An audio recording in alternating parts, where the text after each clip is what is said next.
चिरां जिल्लानि जिथि दुवार दखरा एबसुनि बानजायनायाव खुंगा 18थि बोसोरसालिया जथुमाया गाहामै जोबलांबाय।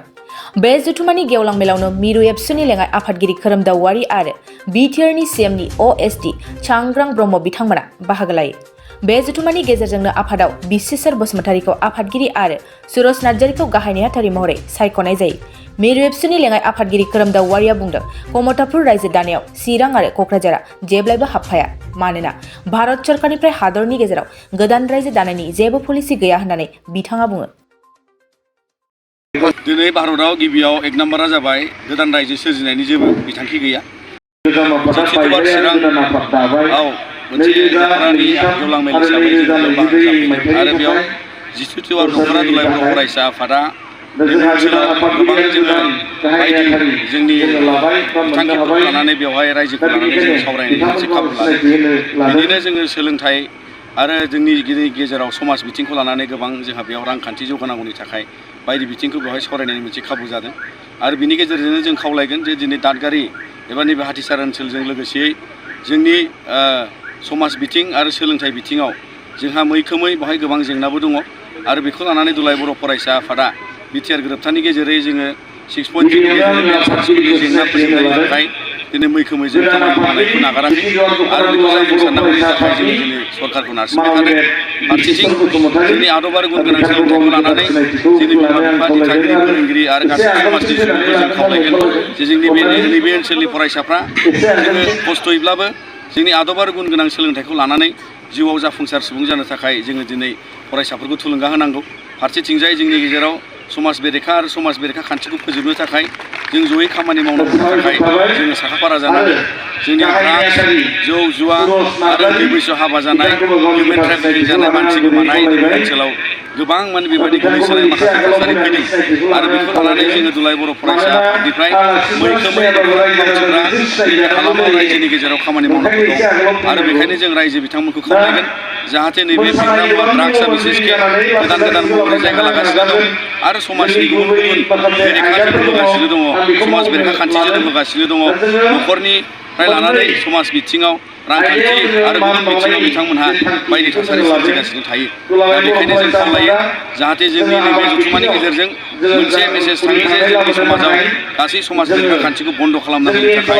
जों जथायै गसंनांगोन। जौ जुवानि थाखाय जों अरायसम गसंलांगोन, बेनि हेंथायै जों गसंलांगोन। मानो होनोबा बे समाजनि मोनसे मोजां खान्थि नङा। जाय मोजां मोनसे खान्थियाव लांनो थाखाय गोबां हाबाफारि मावनांगौ दं।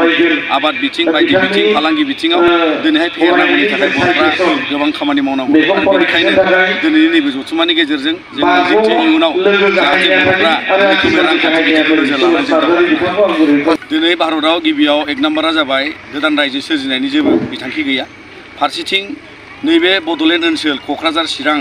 जायजों जेराव दङ आथिखालनि बिटिआर हालामा भारत संबिजिरनि 6थि फारिलाइयाव मोनसे खुंथाय गोहो लानानै दिनैसिम 20 बोसोराव आगान होबाय आरो बेखौ लानानै दिनैनि समाव बबेबा गोदान रायजोजों सरजाबनाय, बबेबा सोरबा लांनाय बे खुनुदिन जानो हाया। मानो होनबा बे अलरेडि मोनसे टेरिटरियेल मोनसे एरिया मोनबाय जाय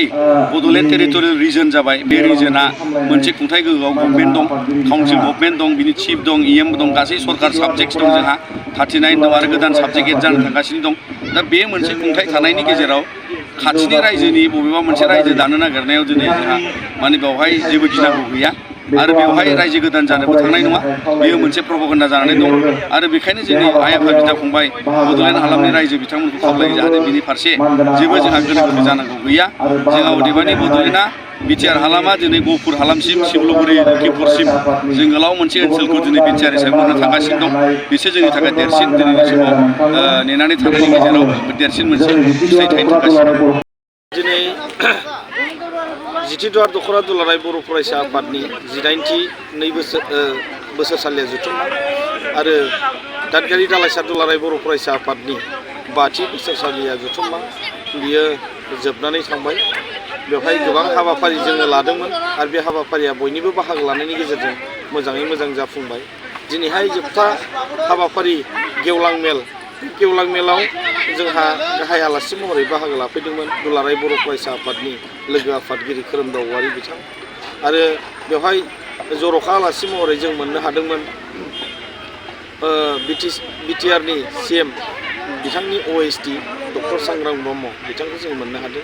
आरो दिनैनि मेलखौ बेखेवनानै होलांदों चिरां जिल्ला दुलाराय बर' फरायसा आफादनि लोगो आफादगिरि सोरांसार बसुमतारी बिथाङा आरो बेबायदिनो ओनसोलनि गोबां जोंनि फरायसालिफोरनि गाहाय फोरोंगुरु आरो फोरोंगिरि सार बिथांमोनहा जोंनि हाबाफारियाव माननि आलासि महरै बाहागो लाफैदों आरो गोबां रायजो राजाफ्रा लैहोर लैहोर फैनानै बे हाबा माने गेवलां मेलाव बाहागो लाफैनानै मैखोमै माने जाफुंसार होबाय आङो आलासि बिथांमोनजों लोगोसे जोंनि ओनसोलनि रायजो राजा बिथांमोननिसिम आङो साबायखर बावहरदों बिथांमोना जोंनि बे जथुम्माखौ गोबां बिथिङाव मदद खालामनानै जाफुंसार खालामबाय रांखान्थि बिथिङाव हेफाजाब खालामदों जोंनि रायजो राजाफ्रा दिनै माइरं खेन्दा हरनानै हेफाजाब खालामदों दिनै दादगारि हालामनि रायजो राजाफ्रा खामानि मावनायनि गेजेरजों औवा बायदिसिना हरनायनि गेजेरजों जोंखौ हेफाजाब खालामदों बिनि थाखायनो आं रायजो राजा बिथांमोननिसिम